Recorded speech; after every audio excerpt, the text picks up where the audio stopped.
Welcome back into Valley News now for this digital update. We're waiting now on the start of the press conference at the Fargo Police Department. Some updates on the two fatal shootings that we saw over the weekend happen in Fargo. One, of course, downtown, the other one in South Fargo. Hopefully getting some questions answered that we've all had since Saturday morning here. We're going to take a live look at the where the press conference is going to be right now. Of course, we have a reporter on scene just kind of waiting to get things going. As you can tell, nobody speaking yet. So let's go over what we know so far. Of course, like I mentioned, there was a shooting downtown and then one about 30 minutes later in South Fargo.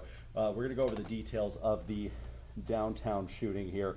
3 people were shot, including one who was shot fatally. We learned just hours ago the name of the victim who passed away from his injuries resulting in that shooting on Broadway. A 19-year-old Azim Holmes was the victim there. Fargo PD looking for help to find a suspect in this case. This 20-year-old Tyreek Jones say he's been identified as the suspect in this case. Now, officers responded to the 50 block of Broadway North just before 2 a.m. on Sunday. When they arrived on scene, like I mentioned, 3 people with gunshot wounds.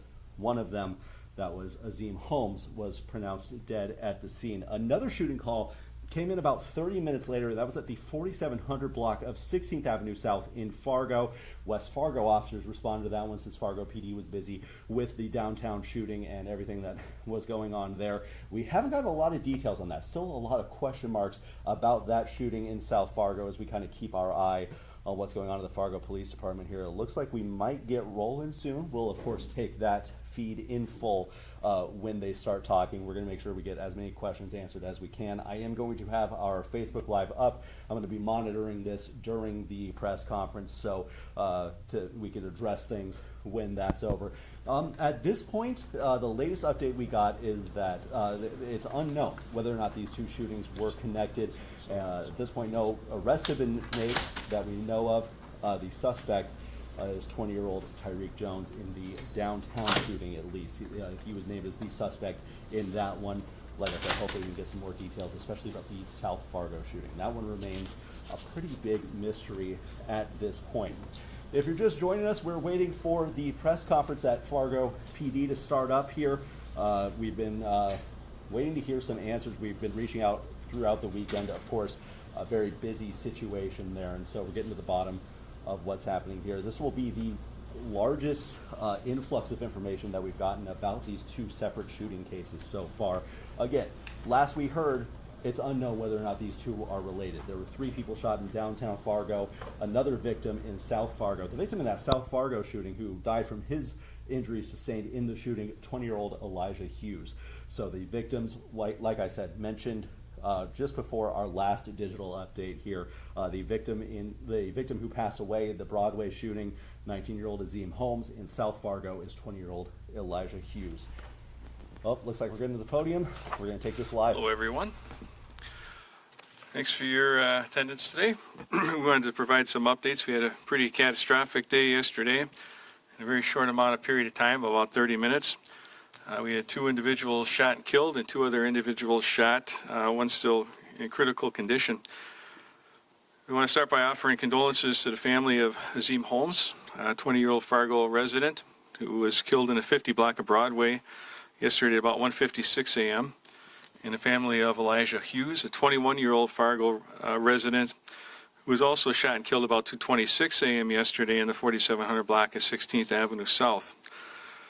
The 2 additional shooting victims, 21 and 23-year-old Fargo residents, we are not releasing their names, not only to protect their safety, but the integrity of the investigation, and we'll explain here a little more about that. What we can tell our community at this time, and there are still a lot of active pieces going on as we speak, but our team has identified that these 2 incidents, the homicide shooting and the homicide on 16th Avenue, are part of an ongoing feud between 2 groups of individuals. This appears to be going on for some time. We don't know the motive behind the feud, but it's obviously escalated. For some time, since July, our PD team has been placing additional officers on overtime in our downtown corridor through bar closing And this has been very significant. Since that time, we've made a lot of arrests, including gun arrests, because of the additional saturation, and in some cases, even with our partners, we've done a traffic safety and had highway patrol and others involved in that, so that's gone very well. But our folks were actually out there when this happened at 1:56 a.m. They were right in the block. They heard the shots. They were the first there to provide immediate life-saving care to all three victims. Unfortunately, Mr. Holmes did not survive. Another officer observed a man with a gun near the body and engaged bravely in a foot pursuit of this individual. That person jumped into a random vehicle which fled the scene. Another officer initiated a pursuit of that vehicle, which led our folks into Island Park, where the subject jumped out of the moving vehicle and fled on foot. We immediately began to set up a perimeter. We had a canine and drone search in that area for some time. That individual initially eluded capture. The driver of the vehicle was arrested for fleeing. At this time, it does not appear that he's involved with either of these groups, maybe just knowing this person and picking him up. There was a gun recovered from that vehicle, and the passenger who fled on foot was later arrested. Captain Alfelt will have some more details on that as well. Back on the scene, on Broadway, the bar closing crowd became unruly and was pressing our crime scene, and our officers were having a difficult time controlling that scene. A request for mutual aid was made. It involved Moorhead PD, both Cass and Clay County Sheriffs, West Fargo PD, North Dakota University, NDHP, all of whom responded to assist in securing crime scene and in various parts of this investigation and the second incident that happened later on 16th Avenue South. We're very grateful for their partnership and assistance at the scene and in the following days, as this was a very large-scale event. I think for those of you that have been downtown during a bar closing, we know that it's a large crowd in a very short amount of time.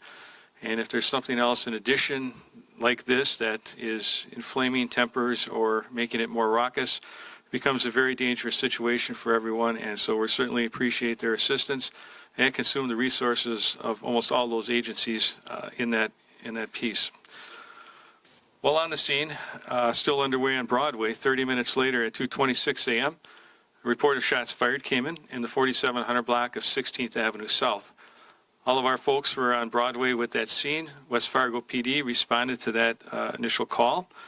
In fact, I'm told that most of their shift helped us for the rest of the evening, so we're very grateful for their assistance. Upon arrival, they found Elijah Hughes, deceased with obvious gunshot wounds.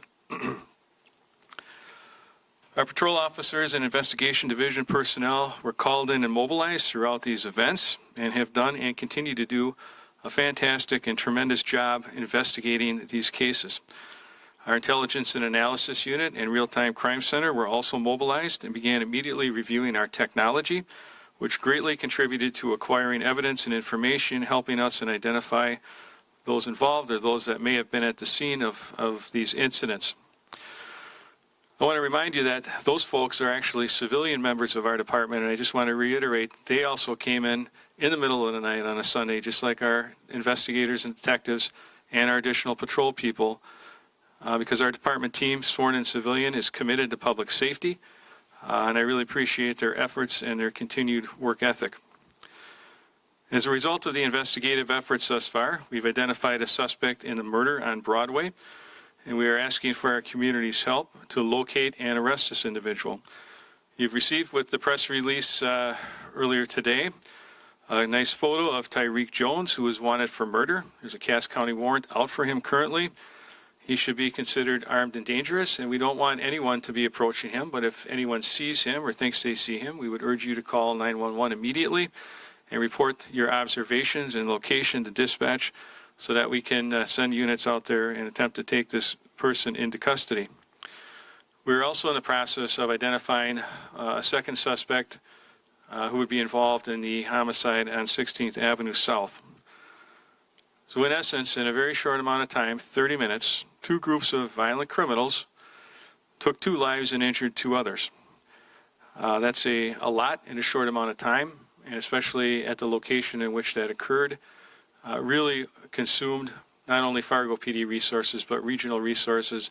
And again, I think it just illustrates the importance of those partnerships and how things like this can quickly become unmanageable. I'm going to turn this over to Captain Bill Alfelt, our Investigations Division Commander. He'll have some additional information about the great work and that's going on there and some other pieces for you. And then we will take questions at the end. Sir? Thank you, Chief. Thank you, everybody, for being here.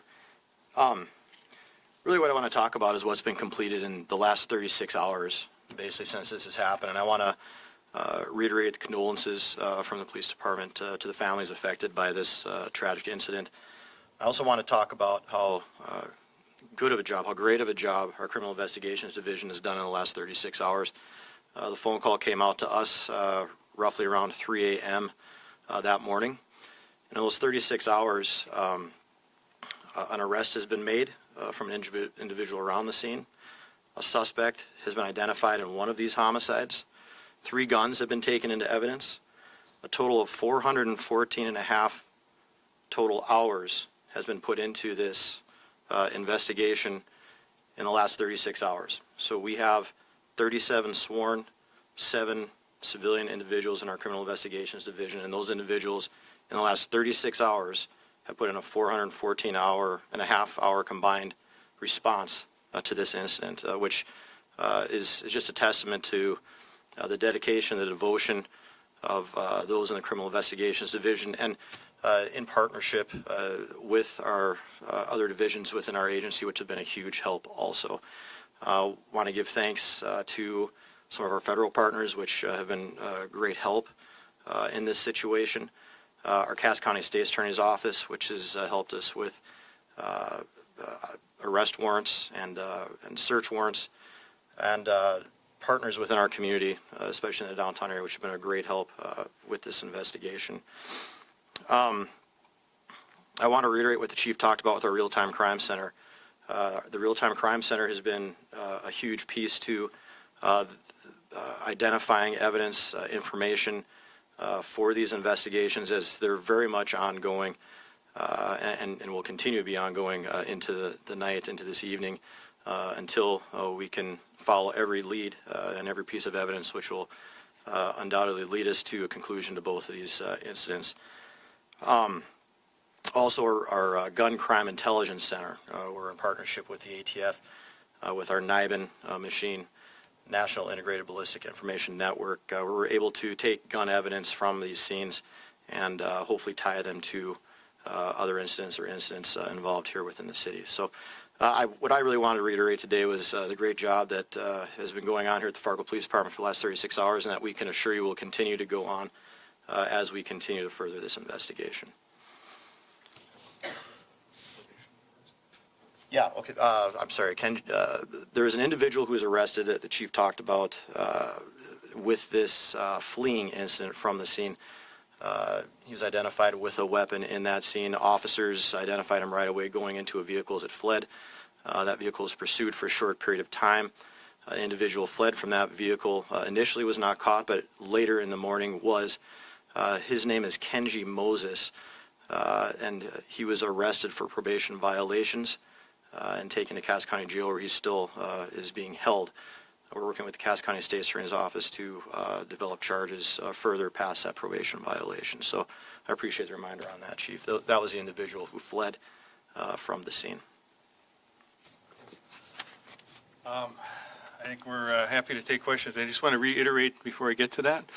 There are multiple individuals involved in these groups. So there are a lot of things in play right now. Our folks are extremely busy and will continue to be very busy on these 2 cases for the current upcoming days, weeks, etc., as we put those pieces together. We hope to have information hopefully by tomorrow. If we're able to get the identification on the other suspects, we can push that out to the community as well. We're still working in regards to that. And we're happy to take questions.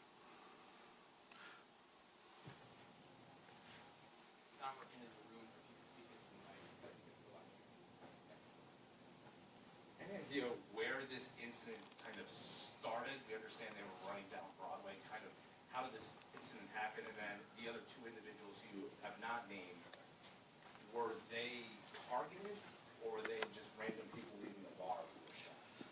Okay, so the incident occurred in the 50 block of Broadway, started on the sidewalk and moved into the parking area between District 64 and Fort Knox. As for, what was the second question about the two other individuals? The other two individuals who were, the other two individuals who were shot, were they targeted by the gunman, or were they just random people leaving the bar and just happened to get hit by gunfire? Still a subject of current investigation. Not willing to give an answer on that yet because we're still looking into that specific question. Just one other follow-up. This one's for Chief Zabolski. You talked about all the civilians who've come in to help the detectives. A lot of people have been wondering, why not a press conference yesterday after one of the most violent nights in the city? Where were you yesterday, and why wasn't there more out to the public? As everyone else I was off. However, there was no information to provide until we were able to identify the suspect later in the day, and then we immediately pushed that out to our community. So other than the initial statements in terms of what we were doing, there was no other information to provide the community. Today we have some substantive things to tell them. Hopefully we'll have more tomorrow. But keep in mind, this is not a TV show. This is real life with real people. We have to follow our investigative leads. We have to follow the law. We have to apply for search warrants. We have to do things by the book, which takes significant time. And everyone came in at 3 in the morning to start this. So I think in terms of all of that, we have done a tremendous job. The community has been informed and continues to be well informed. And now we're asking for their assistance in locating this individual, and we appreciate their continued support. This is for you, Captain Alfeld. So just for clarification, are there two different suspects in these shootings? Well, again, that's part of an ongoing investigation, but we're looking at multiple possibilities between these two incidents of what might have occurred. The individual that we've released as arrestable, has an open warrant for his arrest for homicide during the District 64 incident. Our evidence has led us to him as that suspect. We're still looking at a lot of different possibilities on the other situation. One thing I wanted to add on with all the work that's been done in the last 36 hours, six search warrants have been written for a multitude of different things throughout that morning into yesterday, and continue to be written for searches for everything from technology to vehicles to dwellings. So just a lot of active work going on here and a lot of active leads to follow. For the chief, you mentioned about in your opening comment about downtown, the bars getting out, and with an active scene going, that things got unruly. Can you paint that picture for us? Sure. Well, I mean, it's bar close. And so who's been downtown at bar close? No one? Okay, a couple. All right, I got one honest person in the back. So we have, and we've talked about this many times with our downtown situation. It's a great entertainment venue, but at bar close, all the doors open at one time, and hundreds, if not thousands of people are flushing out onto a relatively small area, Broadway, right, and the adjoining streets, trying to get to their cars or what have you. And sometimes things that start in the bars carry out now into the street and get out of hand. So you've got a lot of people who have been consuming alcohol for maybe a period of time, and now we've got a shooting with several victims. As you can imagine, there's probably people in that crowd that know the victims. They maybe know the people involved. Those various groups start to maybe go at it, and in either event, people want to get to the victims while we're trying to secure the scene, provide first aid, maintain evidence, all that kind of stuff. And so it's really just becomes unmanageable, and that's exactly what was happening, and resulted in the mutual aid request, which was absolutely necessary. And had we not, I think, had that assistance, I don't know if we could have held that scene because there's just too many people. We don't have a plethora of cops at any given time. You've heard me talk about our staffing over it all and the need for more officers in our department for several years. And so we staff as well as we can. Our cops do a great job with what they have. But, we could also use more cops. Even if we did, though, in this situation, without the mutual aid, there's no way you're going to control a large crowd like that. So things just started to go south pretty quick, and they made the call.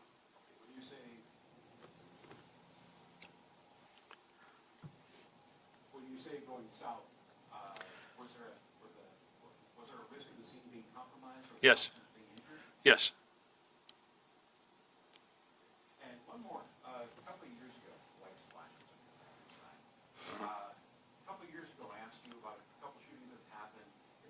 was, we can stop this, we can get rid of all the illegal guns on the street. The guns that were confiscated in this situation, were they legal, illegal?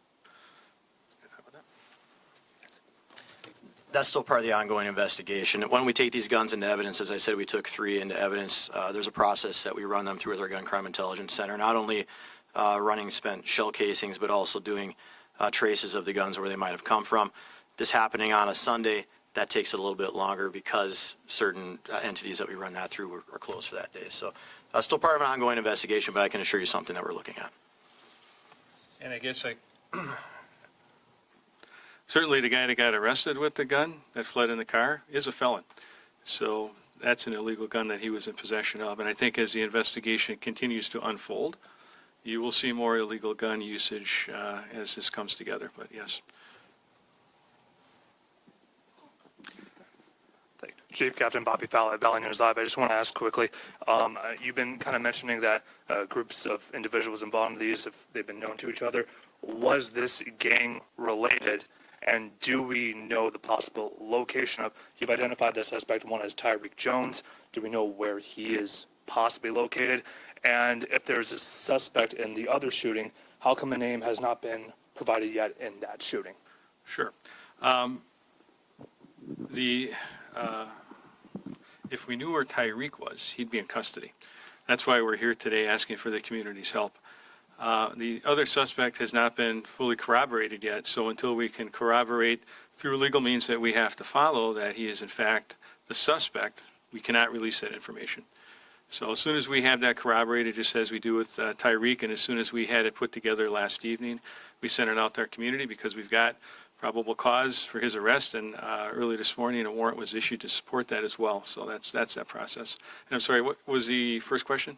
Were these shootings gang related? Oh, yes, gang related. So there's no indication at all that there's any gang relationships. But again, as I said earlier, we don't know the motive, but there seems to be some intense conflict between these two groups of individuals. And I think as the investigation continues and we're able to connect some more dots and share more with the community, you'll see that at this juncture we're not able to say any more about that.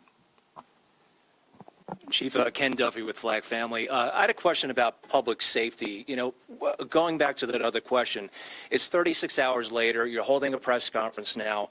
All day yesterday, people did not know if they were safe to go downtown. I mean, there were 2 different shootings. There was no information until 5:30 yesterday.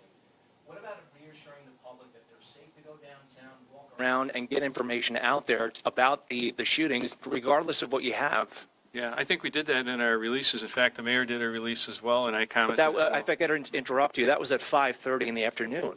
I mean, it happened at 2 in the morning. We're talking about 5:30, and there was no information until then. I think we gave you all the information we could. There isn't anyone here that can ensure anyone's safety anywhere in the world. Things happen.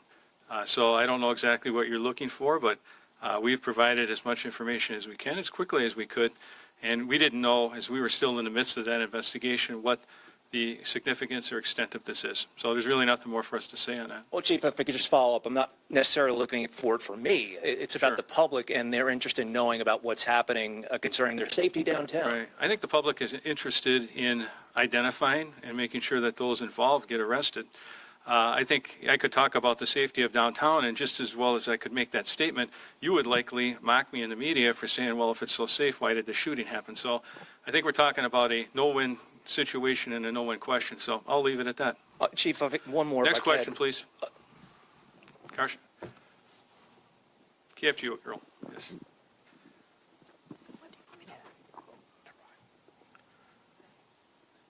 Any other substantive questions? Yes, sir. You may have already answered this question. Are the incidents related? Yes, they are. They are. We believe they are related. Yes. Okay. And so, do we know what the beef is about? And you may have, when you said motive Yeah, earlier, we I don't know. Do we know don't what the beef? the motive. We don't know that part yet. Okay. And following up a little bit on what he was asking, what's your message to the public when they are concerned about the perception of Fargo being unsafe or the perception of downtown? Well, my being answer is unsafe? this. How many homicides did we have before yesterday? Can anyone tell me that answer? None. There you go. We had 0. Our last homicide was December 4th of 2024.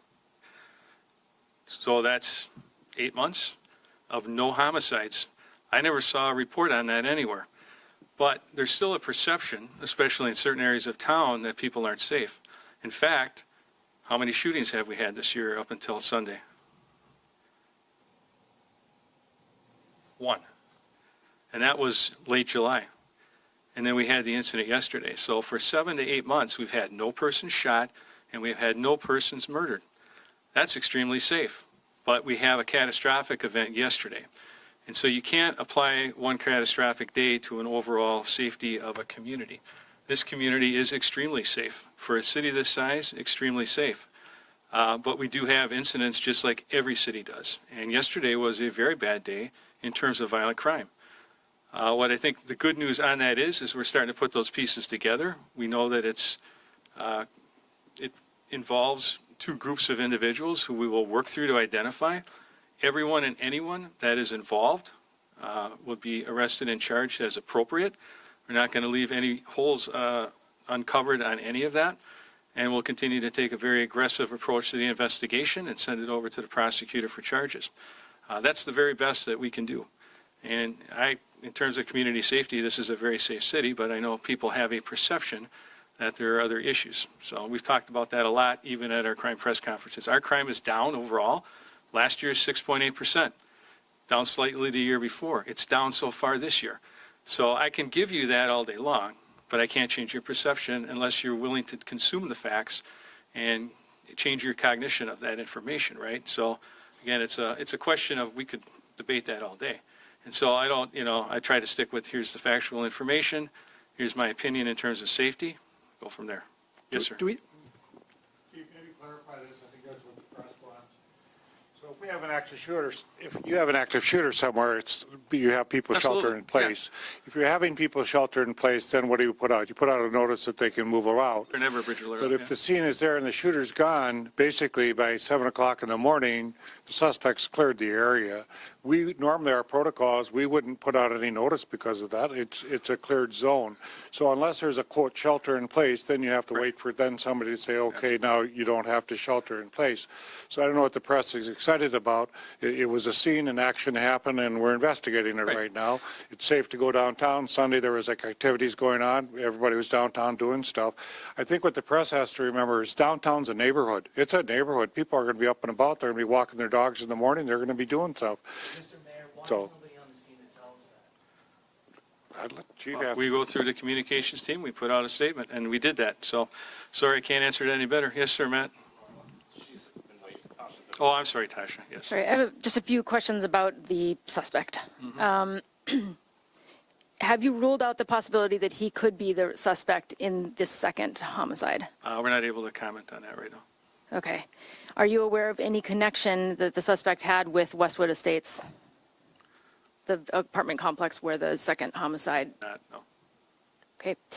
And then the last one is that suspect had a previous charge. Last year he was charged with he's charged with terrorizing. He was accused of holding two people up at gunpoint. That was reduced to a misdemeanor, and he was on a year of supervised probation. He's currently on supervised probation.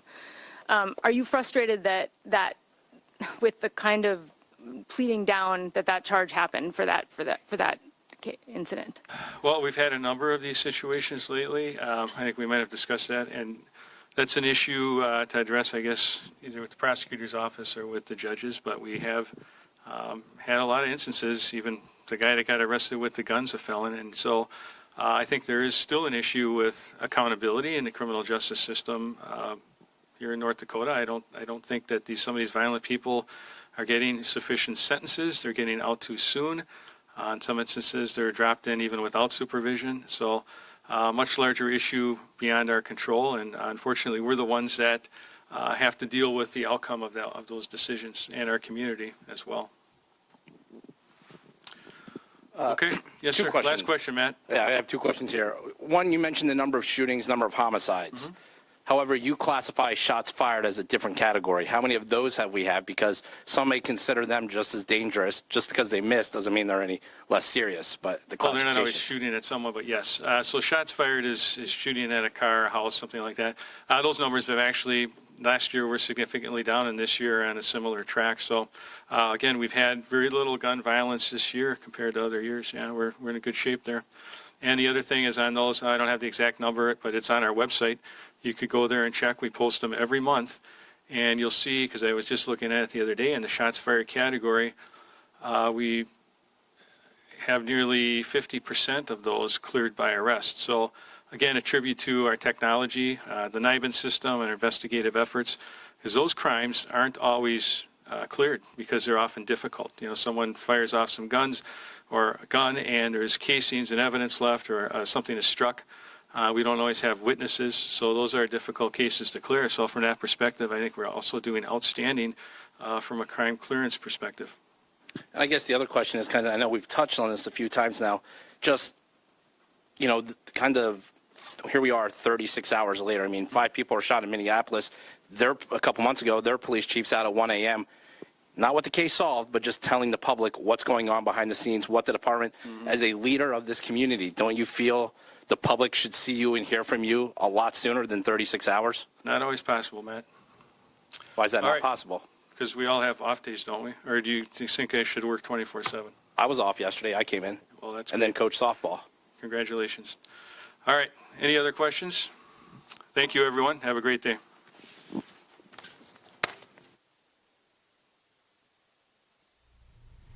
That wraps up turn that down. That wraps up the FPD press conference on the weekend shootings. Interesting vibe there for the press conference. Let's reiterate some of the information that we got before we go ahead and shut this update down in case you missed the beginning of the stream. This is what we know now. They have identified that the 2 shooting incidents are connected, and Chief Dave Zabolski said that it was part of an ongoing feud between groups of individuals. He did, like I said, confirm that those are related, no known motive at this time. He provided some details on what happened downtown as well. Officers were near the scene, heard the shots, and responded. He says that they observed a man near the body with a gun. They chased him. He jumped into a vehicle, left the scene, fled on foot at Island Park. They eventually did arrest him. His name's Kenji Moses, as revealed in that press conference. He was arrested on probation violations. And then they identified the suspect in the Broadway murder, which we already knew as Tyreek Jones. They are in process, this is what they say, they're in the process of identifying the suspect in the South Fargo shooting. Again, 2 fatal shootings here in town, about 30 minutes apart from each other. They hope to have further information tomorrow when more suspects are identified.